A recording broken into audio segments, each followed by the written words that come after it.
I think that's perfect. Yeah, I know. I'm like resetting like, oh, wait, yeah, because I haven't done this in like a couple days. We did it like back to back. Yeah, you're and I have so much coffee in me right now. No, it's I'm good. Like, use it. Use okay. it. Use it.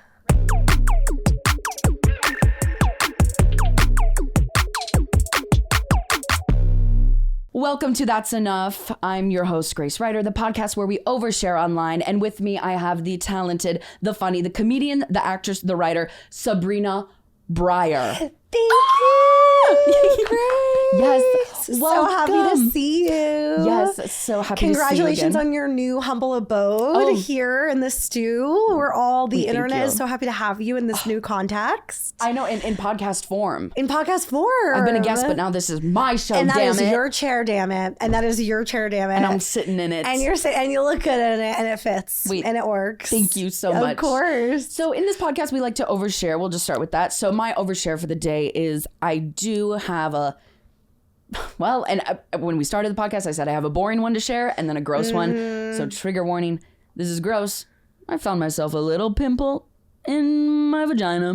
Oh, but is it healthy? Is it in a good, bad way? It's been getting smaller, so I've been keeping tabs on it. I feel like that right there tells you everything. Yeah. So you're on the road. You're on the right road. Headed to the right direction. I was like, thank God I'm not like hooking up with someone because they might mistake it for my clit. I thought you were going to say for like an STD. See, I mean, but that makes sense too. And 100% both things would be tragic. Both things would be tragic miscommunication.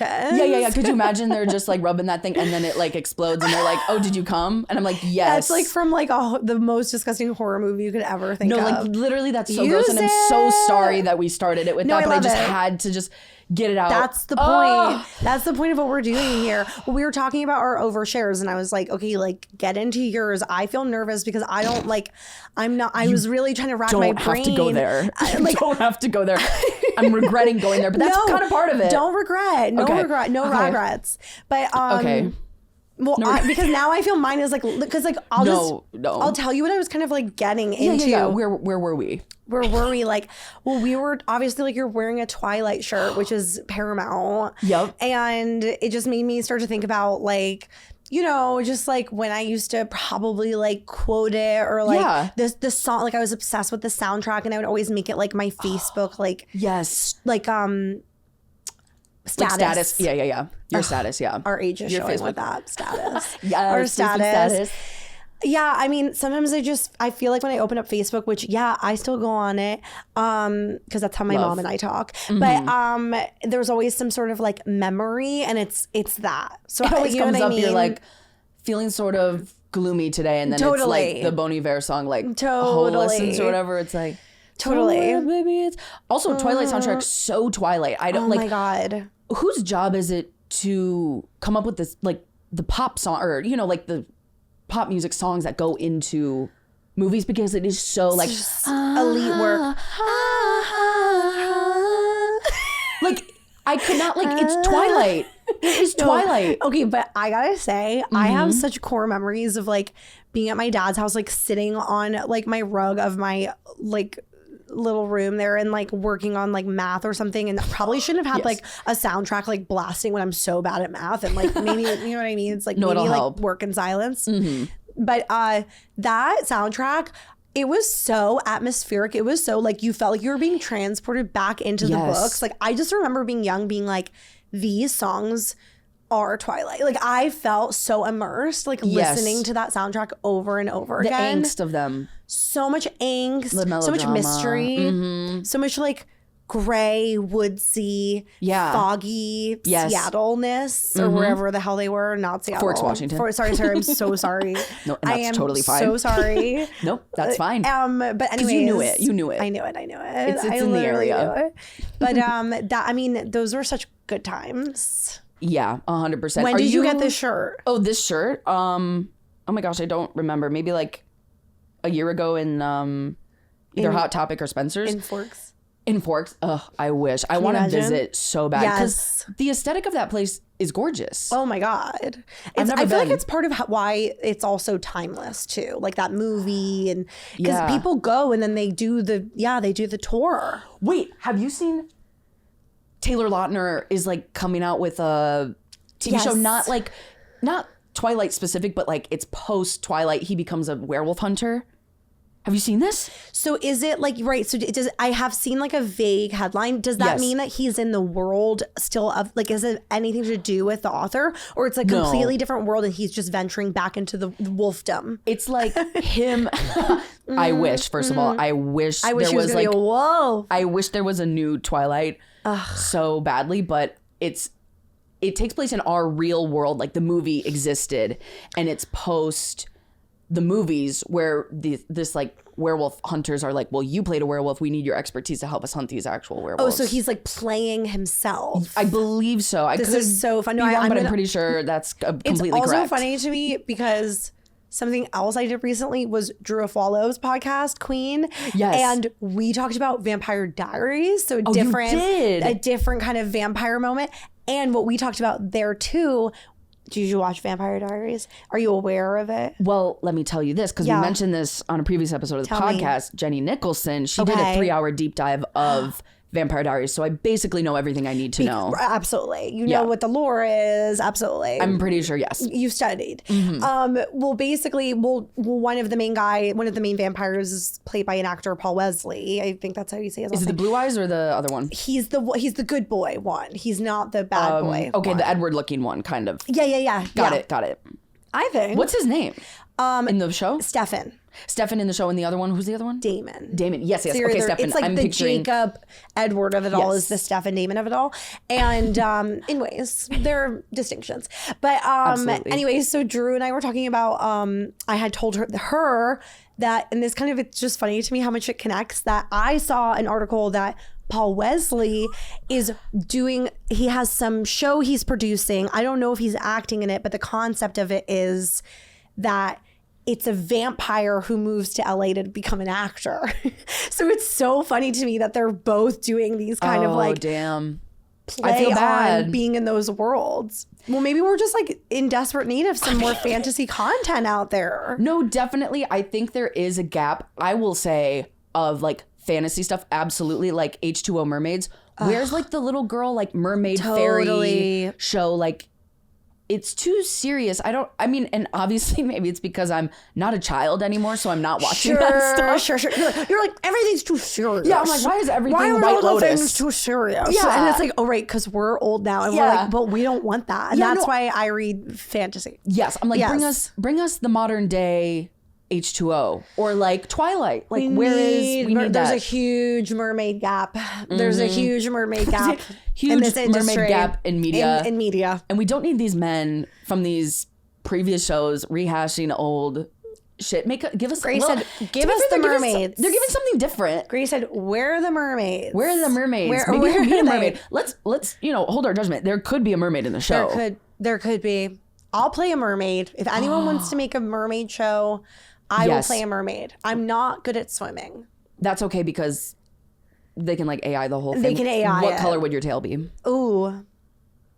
Yeah, I know. Pink. Yes. Oh, I love that. That's cute. Like the bubblegum pink of your bubblegum, like scrunchie. my nails. Like, you know what I mean? It's just, do you know what I mean? It's just who I am. I have a question for you. Please. Because I feel like on the podcast I've heard you in, nobody's mentioning this.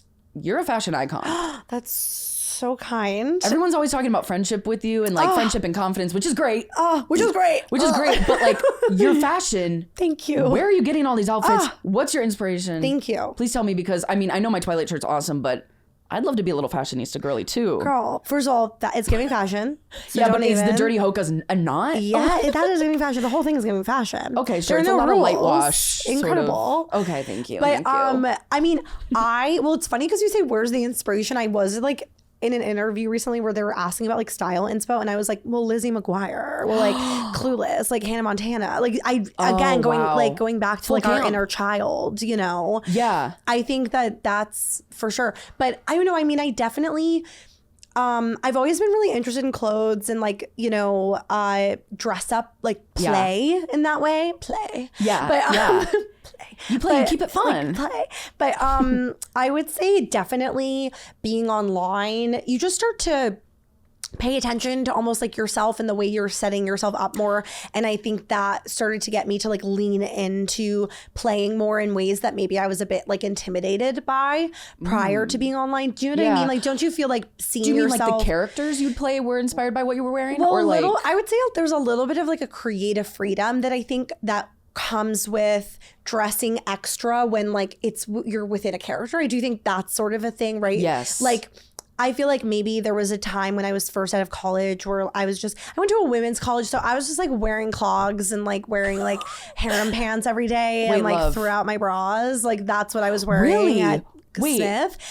And then, I feel like then I like graduated and then I was like an assistant. I was just like wearing like leggings and again, clogs every day. By the way, I almost wore my clogs today.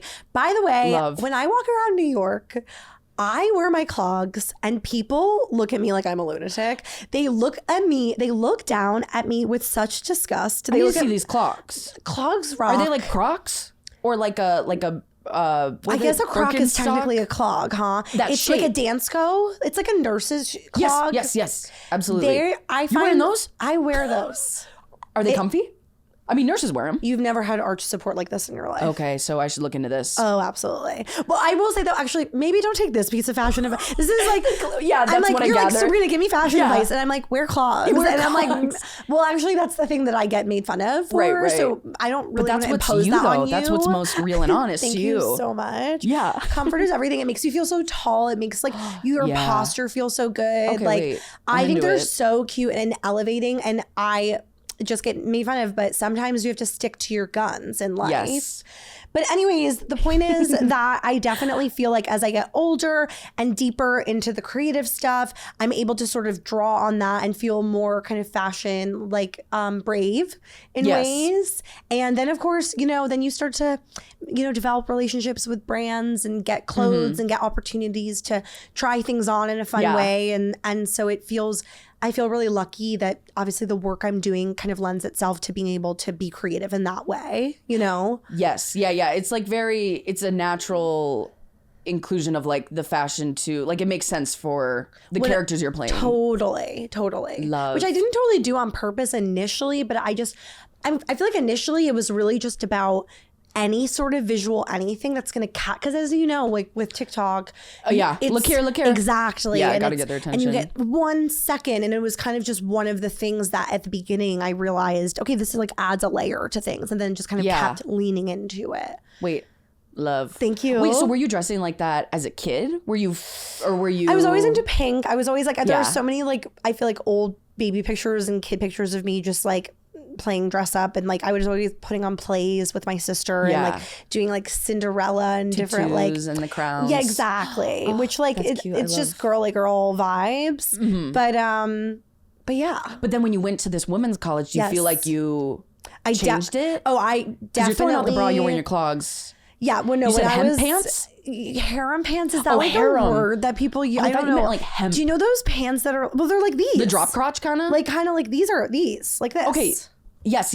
You know what I mean? Yeah. But I feel like there was I feel like there was a time when it was like, that was all, well, it was either that or leggings. Like I was just addicted to comfort and like. Yeah. Well, in college, that makes sense. You're not like. Addicted. So the women's college, you're not dressing for the male gaze in that so much. So that's why you're dressing more comfortable, right? I feel like that was definitely a part of it. I feel like I was just like releasing my inhibitions in all ways at the women's college. You know what I mean? I like that. It was just freeing. It was very freeing. It was so different, I would say, from my high school. It was just so stark. You know what I mean? The difference. Yeah. But yeah, I feel like I was definitely not in like my fashion era in college. I think especially too because I would look at certain friends of mine from high school and they were, sororities, which we didn't have that because like the whole school is like a sorority. You know what I mean? Right. But so there was no point of like further like dividing people into groups. Yeah. Although we had like houses, which was more of our version of that, which was like it big school? Harry Potter vibes. It's like 3,000 people like under that. And you'd have Harry Potter houses. Well, people had houses and it was kind of like Harry Potter where it's like, what house are you in? And like each house had a sort of like stereotype or like so that was your sorority, kind of. In a way. Like I was in this one house, Jordan House, all 4 years. So it's a little like, it's literally nothing like a sorority. Like people would be like, we're kind of like a sorority. But I'm did like, you rush? Like, was there a sort of like you have to? It's a house you live in. You know what I mean? It's literally you're just living in that house. Literally. But when I say house, though, it's like it's so gorgeous, their campus. It's like a house that's like dorm. It's like a mixture between a dorm and a house. So it's like literally looks like a house where it's like really big and pretty and you walk. They're all different kind. Like they all have a different look, but which is what's so pretty about the campus. But you walk in and like the dining hall looks like a living room dining hall kind of thing. And they'll have like common spaces that look super housey. Yeah, sort of like a dressed up dorm. It's like a little... But...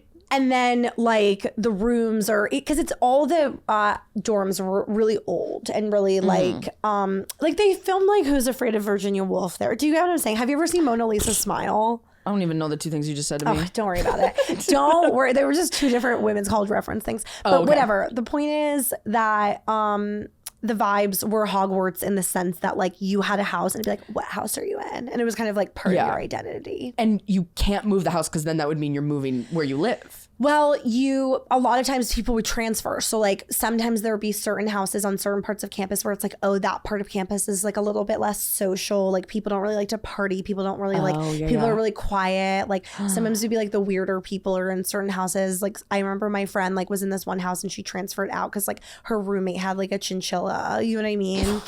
And so now she's in the... Then she kind of went to like the house where like people are like not don't doing have things. Chinchillas. Like, exactly. This is the chinchilla house. To each their own. I'm so interested in the parties that you guys were throwing. Totally. I mean, parties, right. Parties is like a stretch of a word. Yep. I mean, like social gatherings. Right. Like, especially because a lot of like the Smith parties had to be like sanctioned, school sanctioned. So it was definitely giving like middle school dance vibes a lot of the time. Wait, so that like the school was like, we're putting on this party. Is that what this means? Come to the party. Come to the gym. Come to the party. And then they'd be like, not to say there's not like fun partying but like I feel like the normal, more fun things were like when the seniors who lived in the off-campus apartments, like, you had things like that for sure. Okay, yeah. But then there were literally these parties where it'd be like, Jordan House is throwing like a Halloween party and it's like sanctioned where you have to like wait in line and like there's someone letting you in and like everyone gets like a wristlet and like if they check your ID and then you can get a drink if you have the stamp, but you can only get two. We're capping you. We're capping you girls at 2. It was like that. Whoa. Some of them. Wait, I love this. Is any of this like something you want to do with TikTok or writing or anything? Because that seems like a specific experience. I feel like I could picture one day wanting to create. I could see myself wanting to like film something there, like maybe a feature or something, because it's such a gorgeous campus and there's so much kind of just like feeling attached to the campus that are both like complicated and empowering and enriched. It was such an enriching experience, also very challenging in a lot of ways. So I could see myself like doing a little like indie drama. Taking place there in some way, like down the line. Wait, love. I've also made some content when I've done like the reunion. Like I went to the 5-year reunion and made some content. Wait, love. Yes. What was that like? It was. They kept you at 2 drinks still, or was no? You could drink as much as you want. It was lit. It was lit. Yes. Yeah, like it was actually. That's such a funny point because I remember at one point being like, "Damn, like we did not get to do this because." We were all staying in one house and like we were just able to take up the whole house, just all these people. Like they were so like, we don't care. Like you guys are good. Yeah, go ahead, girls. You've graduated. Wait, a 5-year reunion seems kind of soon. Don't they normally do like 10? I know that is actually like a 5's like we haven't even really started. They do like what they do is like. The way they do, I don't know if this is what everyone does, it's like with the weekend I went, it was like 5, 10. It was like alumni weekend type of thing. Like everyone was coming back. Totally. Okay, yeah, that makes sense. And honestly, it was so fun. I'm like counting down till the next one. It was such a fun experience. Wait, love, are you close with any of the girls you went to college with? definitely a lot of my best friends, one of my really close friends, she actually had transferred out. She was like, not for me, queens. But, you know, still met her there. So I'm like, you're still a Smith friend. And then another best friend of mine is a doctor, OB, like so casual. Whoa. She's an OB in Atlanta, and she's, you know, met her in Jordan House like first day of college. Another best friend of mine lives in LA. She's a fellow comic and actress. She's like, a lot of my really, really kind of core people, I would say, have come where from was this the college? world.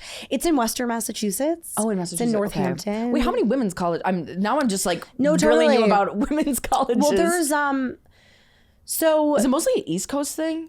well, there are some on the West Coast because there's like Scripps and like that whole consortium of, I don't remember all the schools that are in. Consortium? Yeah, consortium is like when a bunch of different colleges have something in common where then you can kind of like take classes. So I know that where Scripps is, like all of those colleges, it's like they're super close to each other. So technically it's a women's college, but like there's a lot of mixture between all the colleges. We were in a consortium too, the five, like UMass, Amherst, Hampshire, like a bunch of ones. And I took some classes, and like we would hop to other campuses for like parties that we were not invited to, kind of thing.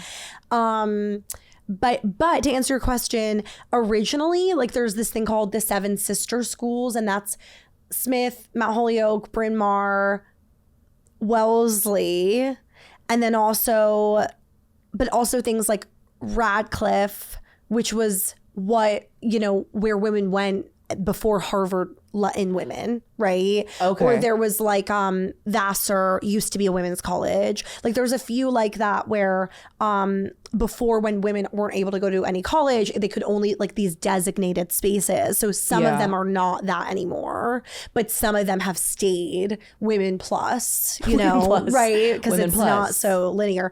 And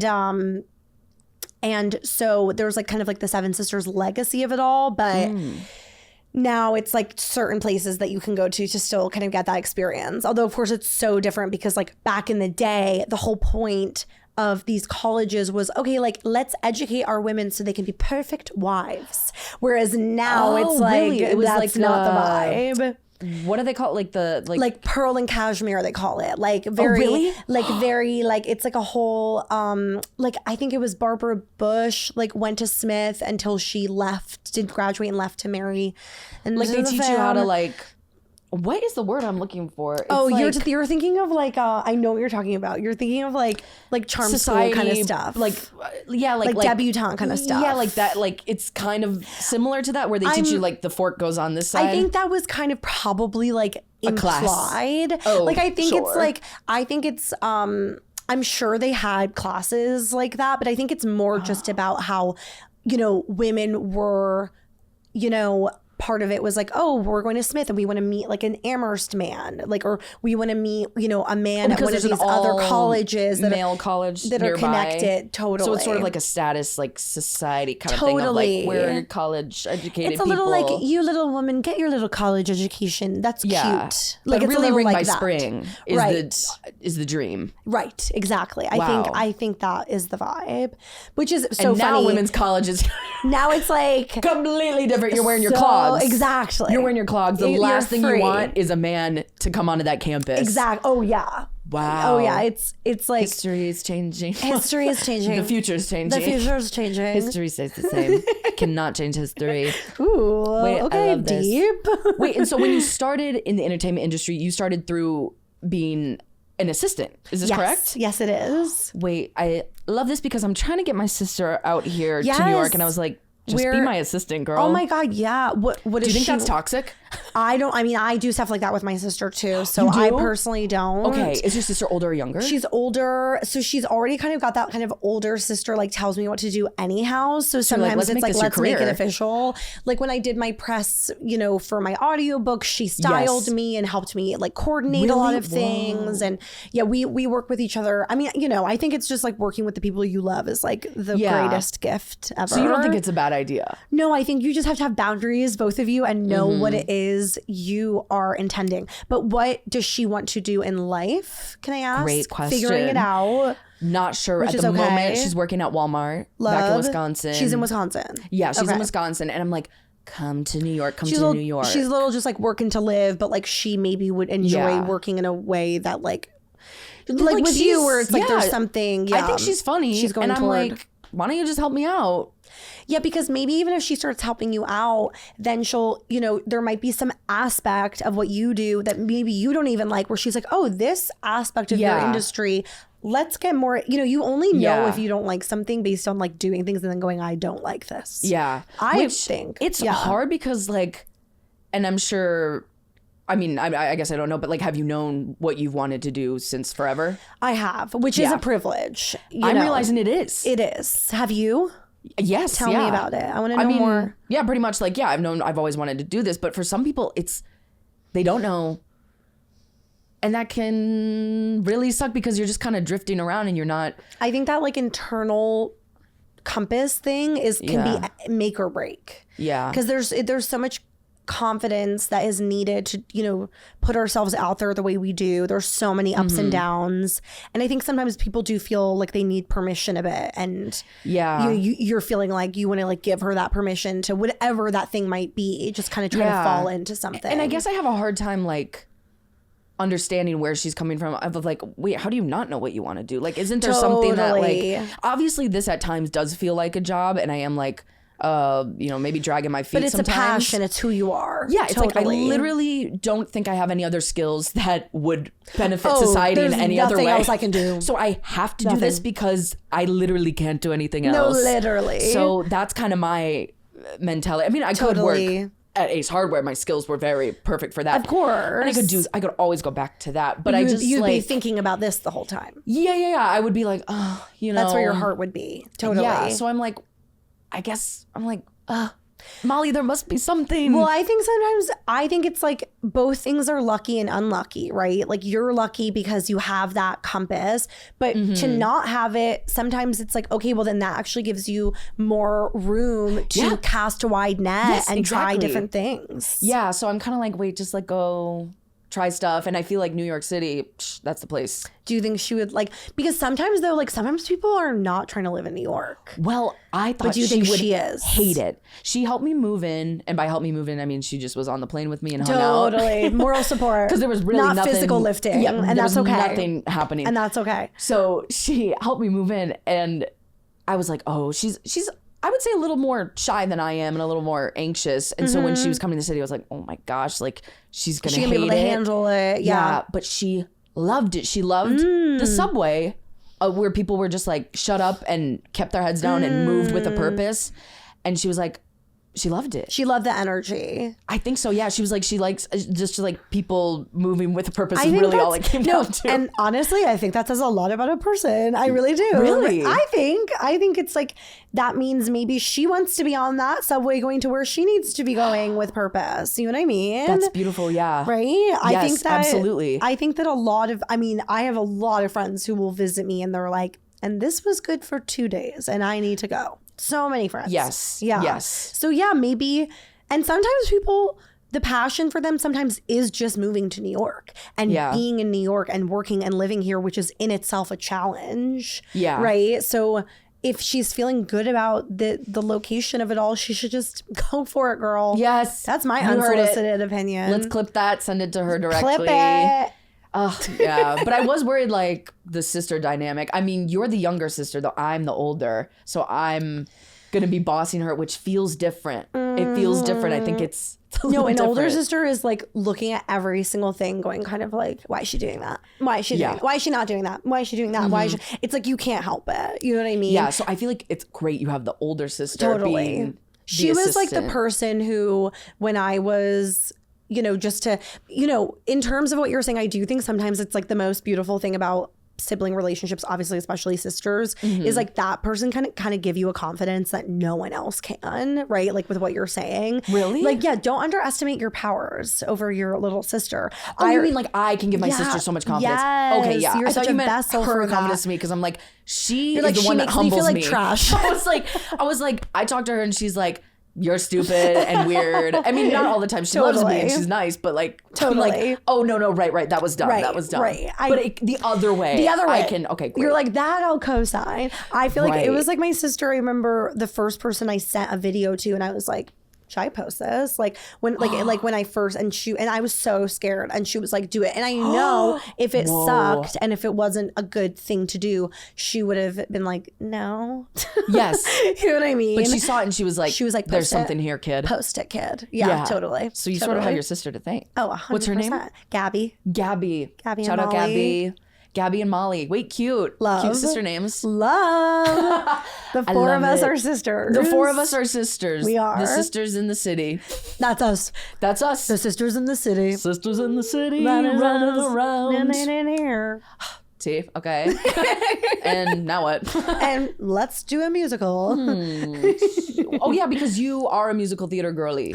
I love that musical theater. I was so excited when the Oscars did The Wiz. I was like, okay, he's on down the road. Oh, I was literally love it. up in my chair, and I always tell people, because they assume I'm a theater kid. Right. And I think I just need to just start saying, yes, I am, but I never did theater. Right. I was going to ask that. Especially you were saying, I've always wanted this. Like, how did that manifest for you? Not doing theater, more of just like the things you nerded out over, like outside of school. Like acting. Yeah. Because stage scared me. So I was like, oh, I'll be an actress, but like, how do you do that other than the only thing that is accessible when you live wherever is stage performing. And I was like, I'm not gonna do that because I'm too scared.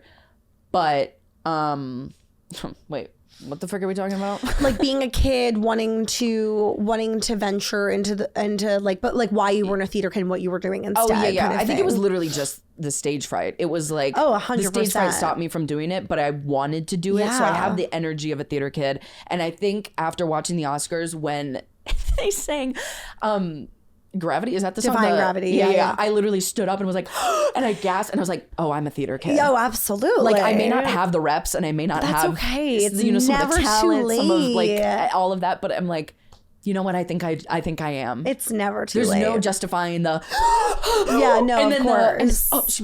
Of course. And she was wearing a shoe. She was wearing a shoe. She was wearing a shoe. Miss Ariana was wearing a shoe dress. It was incredible. Yeah. I need to see Wicked like 10 more times. I only went twice in the theater, which was embarrassing. And I've never been. What? Do you think I should watch the play or the musical before I watch the second part of the movie? Because I've seen all I know from Wicked is the first movie part. Okay, I will answer that honestly, and this is like, I can see people not liking this answer, so I'm just going to preface this with, I'm sorry, but what my answer would be is to see the movie. And I'm sure there's a lot of people who are going to say, that's not the original thing. But I personally, when I saw the stage play, I felt that there was so much story that it was hard for me to keep track of everything, whereas I felt more like a feeling of my hand being held into the story and more kind of, so I would maybe start there, and you're in New York, so you can go try to do lottery anytime. Yes. Right? That would be my answer, I agree with this 100%. I'm sorry to all the Wicked heads who probably would be like, first you read Let's the see book it all the way through. and then you the book? No, that's the last thing I'm checking out. The book is the last. I personally am such a fan of how much that movie fills in the lines of things that you don't maybe get from the stage play, in the sense of just like characterizing people, like the more like intimate moments that you get, also just by virtue of the fact that the stage play, you sit and you watch the whole thing in one swoop. This, as we know, is cut into 2 movies, so there's just so much you're getting out of it. Longer. Yeah, I feel that way. More detail in ways. 100%. I feel like I'm definitely a movie first then book person because of exactly what you just said. It's like the movie can only cover an hour and a half or up to 2 hours of whatever, but then the book, you get to spend more time with it. But you're saying like the movie kind of a little different sometimes thing. I know, I mean, I know it's like blasphemous, but like, no, I'm gonna be honest, when I listen to Rent, I listen to the movie soundtrack. I'm sorry, but I do. Oh, I do that with and Sweeney Todd. Into the Woods. That's okay. Yeah, I like the movie soundtracks. Sometimes you like the soundtrack more, even if it's not the orig. You know, sometimes you just have your tastes and your preferences. Yeah, sorry, I'm listening to Ariana Grande. Sorry. Sing. I mean, what? Kristen Chenoweth? Sing. Is the OG? Yeah, she's OG. She's the OG. She's good too. They're all good. They're all good. Sorry, what if they're all talented and we don't compare women? We don't. Hey, that's so true. What if? Wait. Hey, what if we did that? What if? You know what? I'm gonna see it through, and I'm gonna watch the second one because also I don't know anything about it. But isn't the book kind of horny? I've heard the book is kind of whack and wild. Which I've heard the book's horny. I've heard it's kind of crazy. I've heard some crazy. It's like stuff essentially happens. fan fiction, isn't it? Yes, that is what's so interesting about it. That is what's so interesting about kind of this whole world of like, there's just so many kind of different offshoots of the Wizard of Oz as like a primary source, right? Because it's not the original fanfic. author that wrote this. It's someone that was like, wait, what's going on with this witch? We really got to put our support behind fanfic because you know what I mean? Look at 50 Shades. 50 Shades After? Fanfic. Do you know After?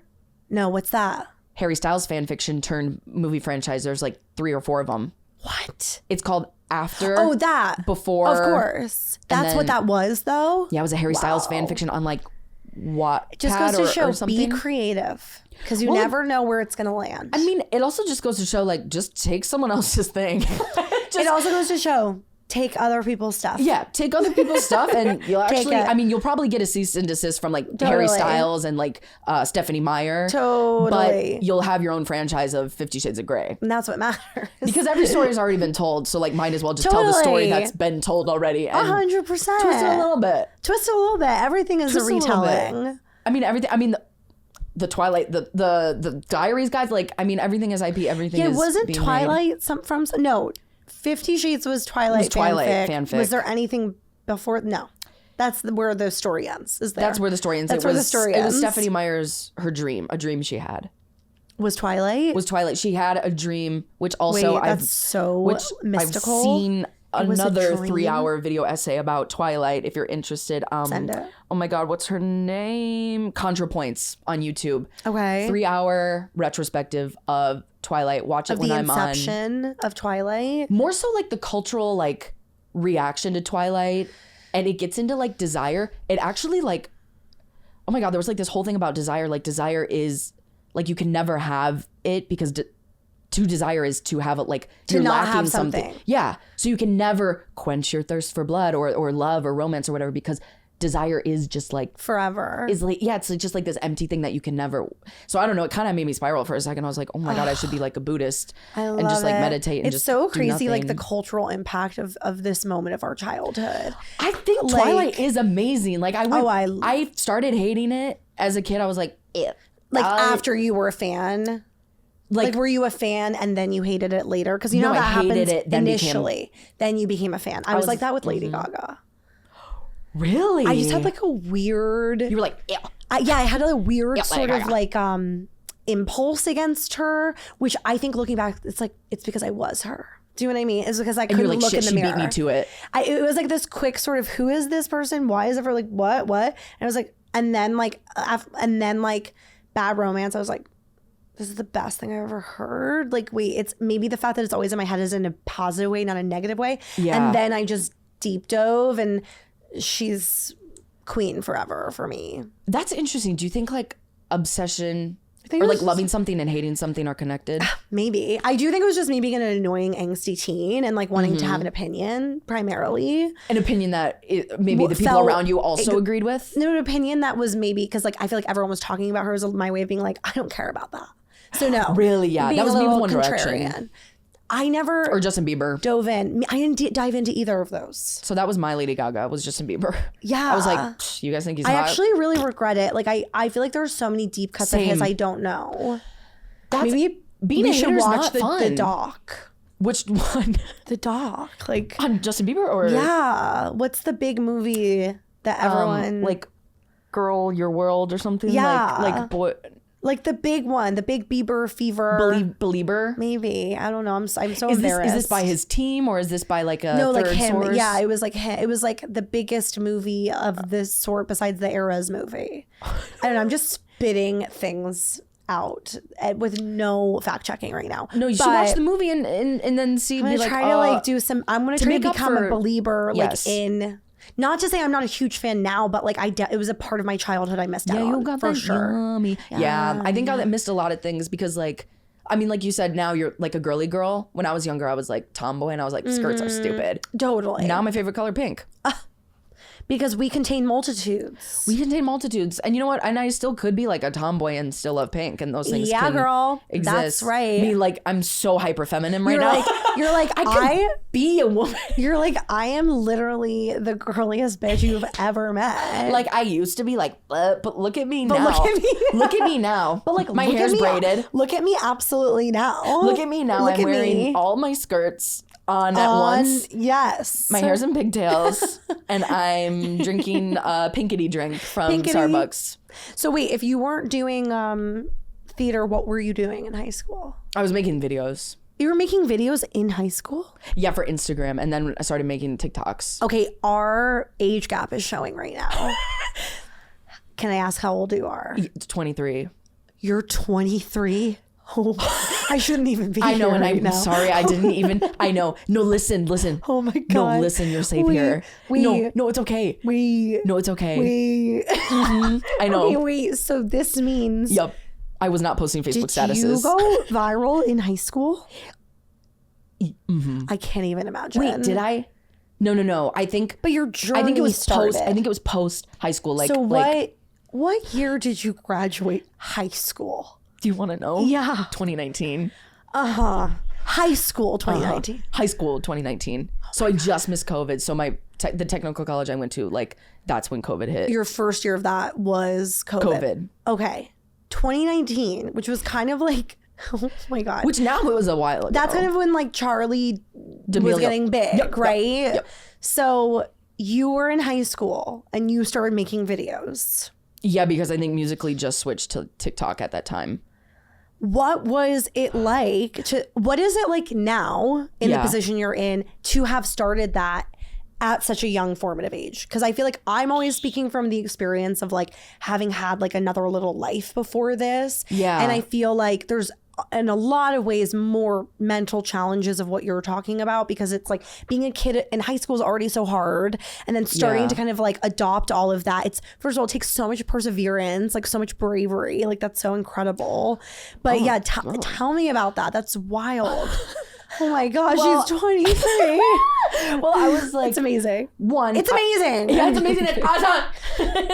It's cool. Incredible. Yeah, it's incredible. We're the substance right now. Yeah. I'm your substance. Yeah.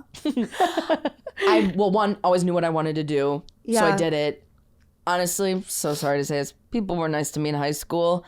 If they were being mean to me and sit like I'd post videos and they'd like laugh at them online. No, like, 100%. In a good way, like in the way I wanted them to 100%. laugh. And if they were making fun of me, they were doing it. Hey, I couldn't. You don't need to have had a bad high school experience. I know. I'm so sorry. Don't then worry. Also online, I've had a great experience. That's as incredible. Well. And I know so I do feel a little guilty of like, no, it's been like fairly like a good ride. Yeah, it's been like a good ride. So I'm like, oopsies. But I struggle with all like the same stuff of like the jealousy, FOMO. the numbers, the FOMO, yes. the like literally everything that I'm sure you've experienced and thought. Of course. I just think it's so incredible, because I feel like when I was experiencing those things at the beginning that were so, like the anxiety of like the consistency, am I going to fall off? Like the fears of like, oh, what if someone in a comment section like misinterprets you as a person? Like all of those things. That's very difficult at your age, even the age you're at now, So I think that's incredible. Because like I just don't have the life experience to like be confident in like who I am to be like. I think the internet is just scary. The internet is scary. Like I feel like,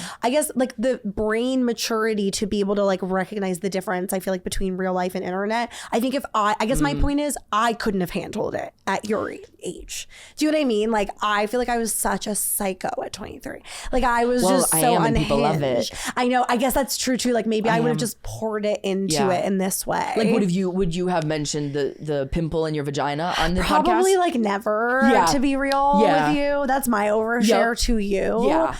But like you're not unhinged in that sense. No. You were unhinged in a different Probably way. in the opposite way, where it's like I was so insecure, so like bottled up and like not able to express myself and that way. And now I'm like, I don't care.